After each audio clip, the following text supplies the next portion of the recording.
Hi all AMS അക്കാഡമിയുടെ മറ്റൊരു വീഡിയോയിലേക്ക് സ്വാഗതം. നമുക്കറിയാം ISROയുടെ ഒരു നോട്ടിഫിക്കേഷൻ വന്നിരുന്നു. LPSCയിൽ ടെക്നിക്കൽ അസിസ്റ്റന്റ് എന്നൊരു തസ്തികയിലേക്കായിരുന്നു. ആ ഒരു നോട്ടിഫിക്കേഷന്റെ വാർത്ത നമ്മുടെ ചാനലിലൂടെ തന്നെ നിങ്ങൾ അറിഞ്ഞിട്ടുണ്ടാകുമെന്ന് നമുക്കറിയാം. പക്ഷേ അതിൽ പല ഉദ്യോഗാർത്ഥികൾക്കും എങ്ങനെ അത് അപേക്ഷിക്കണമെന്ന് അറിയില്ല, ഏത് സൈറ്റ് വഴി അത് അപ്ലൈ ചെയ്യണമെന്ന് അറിയില്ല. അങ്ങനെ നിരവധിയായിട്ടുള്ള ചോദ്യങ്ങൾ നമുക്ക് ഉണ്ടാവുകയായി. അതിന്റെ ഫലമായിട്ട് എങ്ങനെയാണ് ചെയ്യുന്നത്, ഏത് രീതിയിൽ ഇത് അപ്ലൈ ചെയ്യാം, എങ്ങനെയാണ് അതിന്റെ പ്രൊസീജിയർ എന്ന് ഇന്ന് നിങ്ങളെ കാട്ടിത്തരാൻ പോവുകയാണ്. അതുകൊണ്ട് നിങ്ങൾ എന്ത് ചെയ്യുക, ഈ വീഡിയോ ഒട്ടും തന്നെ സ്കിപ്പ് ചെയ്യാതെ പൂർണ്ണമായും കാണാൻ ശ്രദ്ധിക്കുക. അതായത് ഈ ടെക്നിക്കൽ അസിസ്റ്റന്റ് അപ്ലൈ ചെയ്യാൻ അർഹതയുള്ള എല്ലാവർക്കും, യോഗ്യതയുള്ള എല്ലാവർക്കും ഈ വീഡിയോ ഉപകാരപ്പെടുമെന്ന് നമുക്കറിയാം. അതുകൊണ്ട് തന്നെ നിങ്ങൾ ഈ വീഡിയോ സ്കിപ്പ് ചെയ്യരുത്. ഏതൊക്കെ ഘട്ടങ്ങളിലൂടെയാണ് ഈ അപേക്ഷ ചെയ്യേണ്ടതെന്നും ഏതൊക്കെ സ്റ്റേജുകൾ അതിനുണ്ട് എന്നും നമുക്ക് ഓരോന്നോരോന്നും നോക്കാം. ആദ്യമായിട്ട് നമ്മുടെ മുമ്പിൽ നമ്മൾ ഗൂഗിൾ സെർച്ച് ചെയ്തെടുക്കേണ്ടത് LPSCയുടെ സൈറ്റാണ്. ISROയുടെ തന്നെ LPSCയുടെ സൈറ്റാണ്. എൻ്റെ മുമ്പിൽ നിങ്ങൾക്ക് കാണാൻ പറ്റും. ഈ കാണുന്നതാണ് LPSCയുടെ സൈറ്റ്. നമ്മൾ LPSCയുടെ സൈറ്റിലേക്ക് ക്ലിക്ക് ചെയ്ത് എൻ്റർ ചെയ്യുമ്പോൾ LPSCയുടെ വലിയൊരു പ്ലാറ്റ്ഫോം നമ്മുടെ മുമ്പിൽ ഇങ്ങനെ തെളിഞ്ഞു വരും. അതിൽ കുറേ അധികം കാര്യങ്ങൾ LPSCയായിട്ട് ബന്ധപ്പെട്ട് തെളിഞ്ഞു നിൽക്കുന്നത് നമുക്ക് കാണാൻ പറ്റും. ഒത്തിരി ഡേറ്റാസ് ഉണ്ടാവും.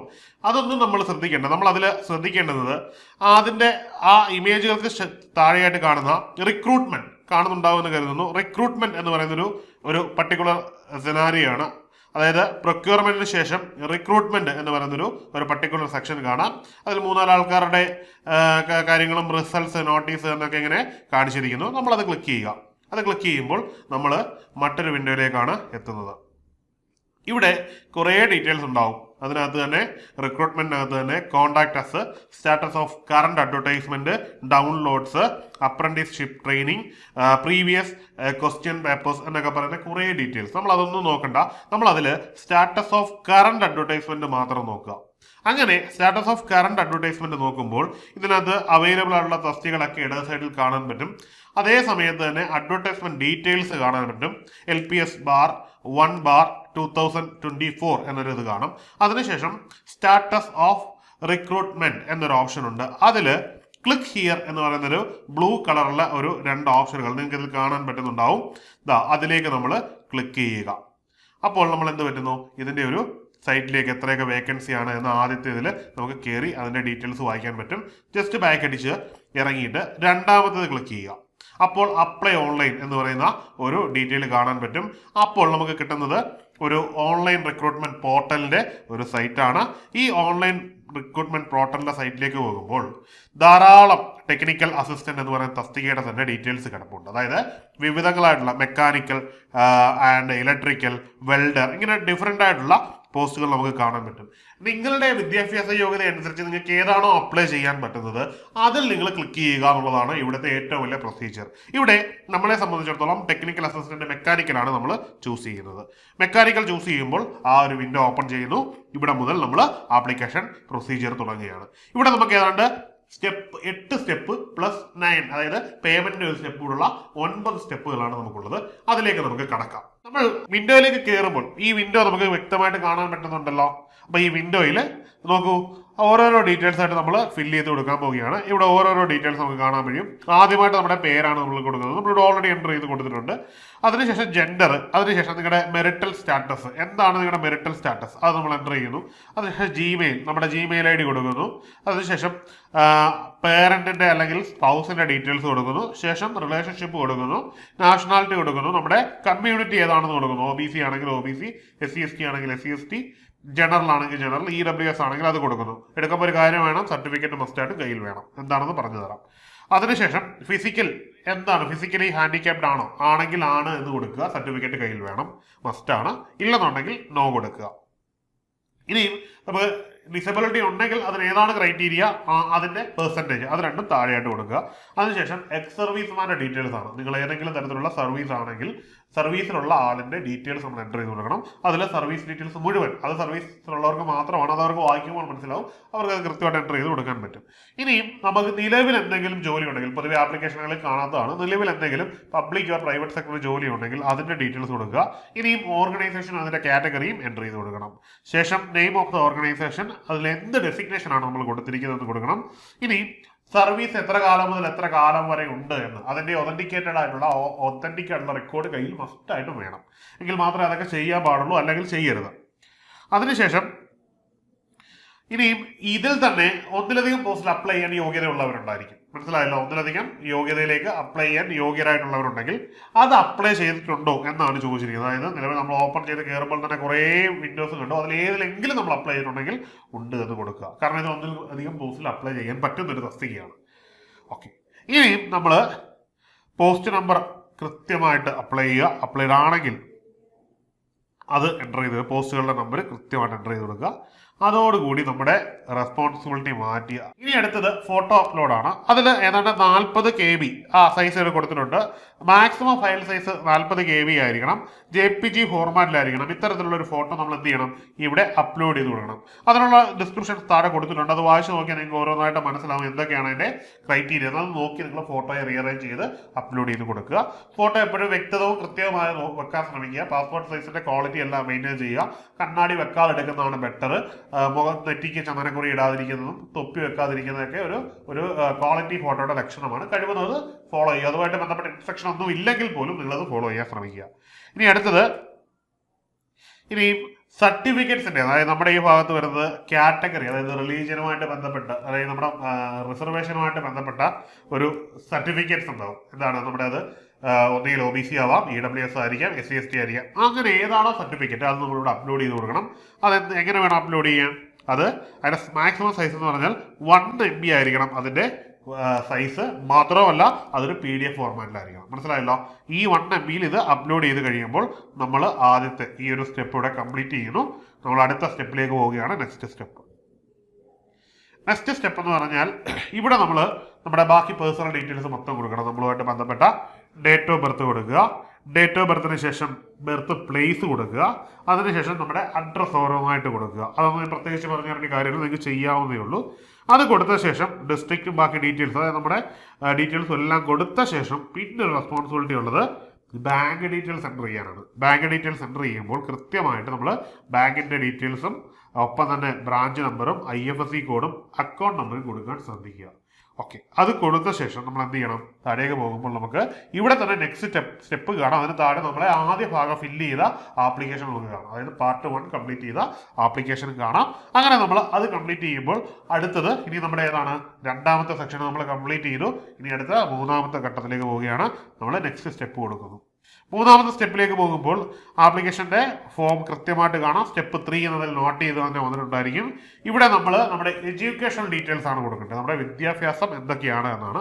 അപ്പോൾ നമ്മൾ ഇവിടെ ചൂസ് ചെയ്തത് മെക്കാനിക്കൽ എഞ്ചിനീയർ ആണ്. ഇവിടെ മെക്കാനിക്കൽ എഞ്ചിനീയറിംഗ് കൊടുത്തിട്ടുണ്ട്. ഇനിയും എന്താണ് നിങ്ങളുടെ റിസൾട്ട് ഡിക്ലെയർഡ് ആണോ അല്ലെങ്കിൽ ഡിക്ലെയർ ചെയ്യാൻ പോകുന്നതാണോ? ഡിക്ലെയർ ചെയ്തതാണെങ്കിൽ നമ്മൾ ഡിക്ലെയർ എന്ന് കൊടുക്കുക. ഡിക്ലെയർ ചെയ്തതല്ല എന്നുണ്ടെങ്കിൽ നമ്മൾ എന്ത് ചെയ്യുക? നോട്ട് ഡിക്ലെയർഡ് എന്ന് കൊടുക്കുക. ഇവിടെ നമ്മൾ ഡിക്ലെയർ കൊടുത്തിരിക്കുകയാണ്, കാരണം ഡിക്ലെയർഡ് ആണ്. അതോടുകൂടി നമ്മുടെ ഏത് സ്റ്റെപ്പ് കഴിഞ്ഞു? 3ാമത്തെ സ്റ്റെപ്പ് കഴിഞ്ഞു. നമ്മൾ നെക്സ്റ്റ് സ്റ്റെപ്പിലേക്ക് കടക്കാൻ പോവുകയാണ്. ഈ ഒരു സ്റ്റേജിൽ നമ്മൾ വിദ്യാഭ്യാസ യോഗ്യത പാസ്സാണെങ്കിൽ നമ്മൾ എന്തൊക്കെ കൊടുക്കണം?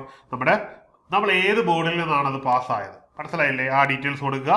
അതിനുശേഷം മറ്റേതെങ്കിലും ബോർഡാണെങ്കിൽ അത് നമ്മൾ പ്രത്യേകം സ്പെസിഫൈ ചെയ്യണം. ഇതിൽ അതായത് ഈ ലിസ്റ്റിൽ, അതായത് ഇവിടെ നമ്മൾ ക്ലിക്ക് ചെയ്യുമ്പോൾ കുറേയധികം ബോർഡുകളുണ്ട്. ഇതല്ലാതെ വരികയാണെങ്കിൽ നമ്മൾ അത് സ്പെസിഫൈ ചെയ്യണം. ഇനി നമുക്ക് കിട്ടിയിരിക്കുന്ന മാർക്ക്, ഇവിടെ നമുക്ക് കൃത്യമായിട്ടുള്ള മാർക്കുണ്ട്. ആ മാർക്കും കിട്ടി ടോട്ടൽ മാർക്ക് ഇവിടെ എൻ്റർ ചെയ്യുക. അപ്പോൾ നമുക്ക് പെർസെൻറ്റേജ് ഇവിടെ കാണിക്കും. അത് അവിടെ തന്നെ ചെയ്തോളൂ, ഓട്ടോമാറ്റിക്കലി തന്നെ ചെയ്തോളും. ഇനി അടുത്തത് ഈ മാർക്കല്ലാതെ അവാർഡും ഗ്രേസ് മാർക്കും ഉള്ള ചില രീതിയിൽ സ്കോർ വരും. അവരാണ് താഴത്തെ ഭാഗം എൻ്റർ ചെയ്യേണ്ടത്. മുകളിലത്തെ ഭാഗം മാർക്കായിട്ട് വരുന്നവരും മറ്റൊരു അവാർഡ്, ഗ്രേസ്, മറ്റേ ഗ്രേഡ് അങ്ങനെയൊക്കെയുള്ള രീതിയിൽ ഇത് ചെയ്യുന്ന കുറച്ച് കാറ്റഗറി ഉണ്ട്. അവരാണ് അത് ചെയ്യേണ്ടത്. ഇനിയും അടുത്തതായിട്ട് നമ്മൾ കൊടുക്കേണ്ടത് നമ്മൾ പാസ്സായ, അതായത് ഈ എക്സാം ഏത് വർഷമാണ് പാസ്സായതെന്നും എന്തൊക്കെയാണ് അതിൻ്റെ ഡീറ്റെയിൽസ് എന്നാണ് കൊടുക്കുന്നത്. ആദ്യമായിട്ട് നമ്മൾ പാസ്സായ വർഷം കൊടുക്കണം. ഇനി നമ്മൾ പാസ്സായ രീതി, ഫുൾ ടൈം ആണോ, പാർട്ട് ടൈം ആണോ, ഡിസ്റ്റൻസ് ആണോ, എന്താണോ അത് കൊടുക്കുന്നു. ലാസ്റ്റിൽ നമ്മൾ പാസ്സായത് എങ്ങനെയാണ്? ഇപ്പം നമ്മൾ ഇവിടെ കൊടുത്തിരിക്കുന്ന കുട്ടിയെ സംബന്ധിച്ചിടത്തോളം പുള്ളിക്ക് ഫസ്റ്റ് ക്ലാസ് ഡിസ്റ്റിങ്ഷൻ ഉള്ളതുകൊണ്ട് നമ്മൾ എന്ത് ചെയ്തു? ഫസ്റ്റ് ക്ലാസ് വിത്ത് ഡിസ്റ്റിങ്ഷൻ കൊടുക്കുന്നു. അങ്ങനെ നമ്മുടെ ഏത് ഭാഗം കഴിഞ്ഞു? നമ്മുടെ പാർട്ട് 4 കംപ്ലീറ്റ് ചെയ്തു. നമ്മൾ നെക്സ്റ്റ് സ്റ്റെപ്പിലേക്ക് പോവുകയാണ്. നെക്സ്റ്റ് സ്റ്റെപ്പിലേക്ക് പോകുമ്പോൾ നമ്മൾ എന്ത് ചെയ്യുന്നു? നമ്മൾ ഇവിടെ വീണ്ടും കാണുന്നുണ്ട്. ഇവിടെ എന്താണ്? പാർട്ട് സ്റ്റെപ്പ് 5 9ൽ 5 എന്നവർ കാണിക്കുന്നുണ്ട്. അവിടെ നമ്മൾ കൊടുക്കേണ്ടത് നമ്മുടെ മെട്രിക്കുലേഷനുമായിട്ട് ബന്ധപ്പെട്ട കാര്യങ്ങളാണ്. മനസ്സിലായില്ലേ? അവിടെ നമ്മൾ ബോർഡ് കൊടുത്തിട്ടുണ്ട്. ഏത് ബോർഡാണ്, ഏത് വർഷമാണ് നമ്മൾ പാസ്സായത്, ഏത് മാസമാണ് പാസ്സായത്, അതിനുശേഷം നമുക്ക് കിട്ടിയിരിക്കുന്ന പെർസെൻറ്റേജ് ഓഫ് മാർക്ക് കൊടുക്കുന്നു. അതോടുകൂടി ആ ഒരു സ്റ്റെപ്പ്, അതായത് നമ്മുടെ 5ാമത്തെ സ്റ്റെപ്പ് കഴിഞ്ഞു. അടുത്തത് 6ാമത്തെ സ്റ്റെപ്പാണ്. ഇവിടെ നമ്മൾ ആഡ് ചെയ്ത് കൊടുക്കേണ്ടത് നമ്മുടെ ആഡഡ് എഡ്യൂക്കേഷൻ ക്വാളിഫിക്കേഷൻ. നമുക്ക് ഇതല്ലാതെ എന്തെങ്കിലും ആഡഡ് ആയിട്ടുള്ള വിദ്യാഭ്യാസ യോഗ്യത ഇതിന് മുകളിലുണ്ടെങ്കിൽ അത് നമ്മളിവിടെ ആഡ് ചെയ്ത് കൊടുക്കുക. ഇനി എനി കോഴ്സ് നിലവിൽ പഠിക്കുന്നുണ്ടെങ്കിൽ അത് എൻ്റർ ചെയ്ത് കൊടുക്കുക. ഇനി നമ്മളുമായിട്ട് ബന്ധപ്പെട്ട പഠനമായിട്ടൊക്കെ ബന്ധപ്പെട്ട എന്തെങ്കിലും റെലവൻറ്റ് ഇൻഫർമേഷൻ ഉണ്ടെങ്കിൽ അതുകൂടി കൊടുക്കുക. അതൊന്നുമില്ല എങ്കിൽ ഒന്നും ചെയ്യേണ്ട. ഉള്ളവർ മാത്രം അതിനെപ്പറ്റി ചിന്തിക്കുക, ഇല്ലാത്തവരത് നെഗ്ലക്ട് ചെയ്തിട്ട് നെക്സ്റ്റ് സ്റ്റെപ്പ് കൊടുക്കുക. നോ കൊടുത്ത് നെക്സ്റ്റ് സ്റ്റെപ്പ് കൊടുക്കുക. അങ്ങനെ വരുമ്പോൾ നമ്മൾ സ്റ്റെപ്പ് 8ലേക്ക് എത്തുകയാണ്. സ്റ്റെപ്പ് 8ലേക്ക് എത്തുമ്പോൾ ഏതൊക്കെ നമ്മുടെ എല്ലാ പ്രൊസീജിയറിൻ്റെയും ഒരു ആപ്ലിക്കേഷൻ്റെ ഫോർമാറ്റ് കാണാൻ പറ്റും. ഇപ്പോൾ നിങ്ങൾക്ക് കൃത്യമായിട്ട് ആപ്ലിക്കേഷൻ്റെ ഫോർമാറ്റ് ഇതിൽ കാണാൻ പറ്റുന്നുണ്ടായിരിക്കും. 8 അതായത് 9-8 എന്ന് പറയുന്ന സ്റ്റെപ്പ് ഇവിടെ കാണുകയാണ്. ഇതാ കണ്ടല്ലോ, നമ്മൾ ആദ്യം ഫില്ല് ചെയ്ത് കൊടുത്ത ഡീറ്റെയിൽസ് ഫോട്ടോ ഉൾപ്പെടെ ഇവിടെ വരുന്നു. അതിനുശേഷം നമ്മൾ കൊടുത്തിരിക്കുന്ന നമ്മുടെ personal birth, date of birth ഉൾപ്പെടെയുള്ള നമ്മുടെ അഡ്രസ് പ്രൂഫ് ഉൾപ്പെടെയുള്ള കാര്യങ്ങൾ ഇവിടെ വരുന്നു. ബാങ്ക് ഡീറ്റെയിൽസ് വരുന്നു. അതിനുശേഷം പാർട്ട് 3 നമ്മൾ കൊടുത്തിരിക്കുന്ന എഡ്യൂക്കേഷൻ ക്വാളിഫിക്കേഷൻ വരുന്നു. ഇനി പാർട്ട് 4 നമ്മൾ കൊടുത്തിരിക്കുന്ന നമ്മുടെ എഡ്യൂക്കേഷൻ, അതായത് നമ്മുടെ ഈ തസ്തികയ്ക്ക് ആവശ്യമായിട്ടുള്ള വിദ്യാഭ്യാസ യോഗ്യതയുടെ ഡീറ്റെയിൽസും കാണുന്നു. ശേഷം 10ാം ക്ലാസ്സിൻ്റെ ഡീറ്റെയിൽസ് വരുന്നു. ഇനി അവസാനമായിട്ട് നമ്മൾ ആർഡറായിട്ട് കൊടുത്തിരിക്കുന്ന ഡീറ്റെയിൽസ് ഒന്നും തന്നെ ഇവിടെ ആവശ്യമില്ല എന്ന് കാണുന്നു. ഇനിയത്തെ പ്രൊസീജിയർ എന്താണ്? സബ്മിറ്റ് ആണ്. ഇനി നമ്മൾ സബ്മിറ്റ് ചെയ്യുകയാണ്. സബ്മിറ്റ് ചെയ്യുമ്പോൾ നമ്മൾ അടുത്ത ഘട്ടമായ പേയ്മെന്റിലേക്കാണ് പോകുന്നത്. നമുക്കത് കാണാം. കണ്ടല്ലോ, ഇവിടെ നമ്മൾ എന്താണ്, നമ്മുടെ രജിസ്ട്രേഷൻ നമ്പരും ബാക്കി ഡീറ്റെയിൽസും ഒക്കെ വരുന്നു. ഇവിടെ നമ്മൾ ഒരു കൃത്യമായിട്ടുള്ള ഒരു ഡീറ്റെയിൽസ് കാണാൻ പറ്റും. യുവർ രജിസ്റ്റർ നമ്പർ 1552 ആണ്. ഇനി നമ്മുടെ ആപ്ലിക്കേഷൻ ഫീ എത്രയാണ്, എന്താണ്. ഇനി ഒരു ഓറഞ്ച് കളറിലെ ബട്ടൺ നമ്മൾ ക്ലിക്ക് ചെയ്യുമ്പോൾ പേയ്മെന്റ് വന്നിരിക്കുന്നു. അതിന്റെ ഡീറ്റെയിൽസ് ആണ്. Post code 773. ഐ അക്സെപ്റ്റ് കൊടുക്കുന്നു. പേ എന്ന് പറയുന്ന ഓപ്ഷനിലേക്ക് പോവുകയാണ്. ഇവിടെ കൃത്യമായിട്ടുള്ള പേയ്മെന്റ് പർപ്പസ് ഡീറ്റെയിൽസ് എല്ലാം വരുന്നുണ്ട്. ഡീറ്റെയിൽസ് ഒക്കെ വരികയാണ്. ഇനി നമ്മൾ കണ്ടിന്യൂ കൊടുക്കുക, കൺഫേം കൊടുക്കുന്നു. ഡിഫറൻസിലേക്ക് വരുമ്പോൾ നമുക്ക് കാണാൻ പറ്റുന്നുണ്ട് എന്താണ്, നമുക്കിവിടെ കുറേയധികം ഡീറ്റെയിൽസ് കൃത്യമായിട്ട് കാണാൻ പറ്റുന്നുണ്ട്. ഓരോരോ ബാങ്കിന്റെ ഓരോരോ ഡീറ്റെയിൽസ് ആണ് ഇതിൽ. ഈ പറയുന്ന ബാങ്കുകൾ, ഈ കാണുന്ന ബാങ്കുകളുടെയൊക്കെ സക്സസ് റേറ്റ് അവർ കൊടുത്തിട്ടുണ്ട്. അതൊന്നും ചെയ്യുന്നില്ലെങ്കിൽ താഴെ എന്തുണ്ട്, നെറ്റ് ബാങ്കിങ് ഉണ്ട്, ഡെബിറ്റ് കാർഡ് ഉണ്ട്, ക്രെഡിറ്റ് കാർഡ് ഉണ്ട്, UPI ഉണ്ട്. ഇതിൽ ഏത് ഫോർമാറ്റ് നിങ്ങൾ യൂസ് ചെയ്യുന്നുള്ളത് നിങ്ങളുടെ പേഴ്സണൽ ഡിസിഷൻ ആണ്.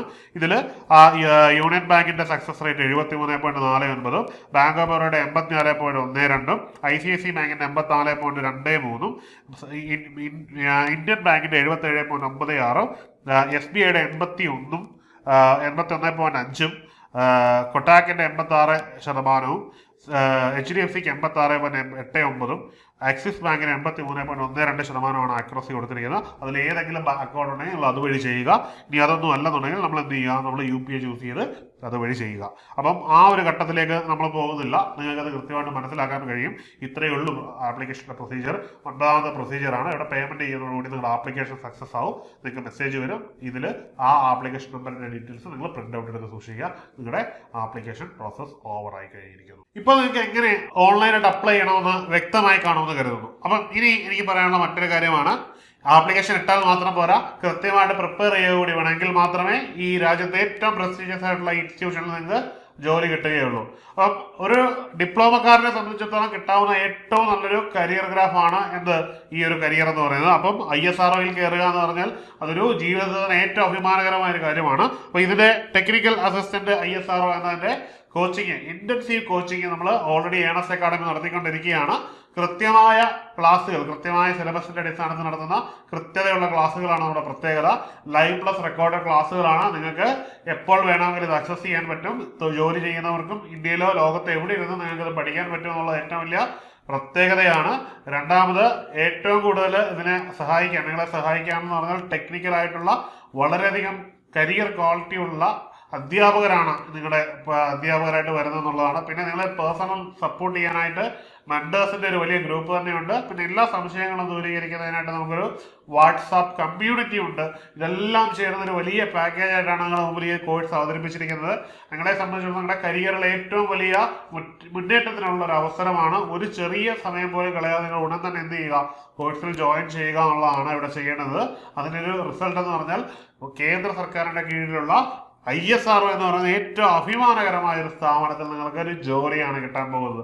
അപ്പോൾ മറക്കണ്ട, ഉടൻ തന്നെ എന്ത് ചെയ്യുക, ഗൂഗിൾ ഫോം ഫില്ല് ചെയ്യുക, അല്ലെന്നുണ്ടെങ്കിൽ ഈ നമ്പറിൽ കോൺടാക്ട് ചെയ്യുക. ഉടൻ തന്നെ കോഴ്സിന് ജോയിൻ ചെയ്യുക. ISROയിലെ ജോലി ഉറപ്പുവരുത്തുക. അപ്പോൾ മറ്റൊരു വീഡിയോയുമായി കാണാം. Good bye.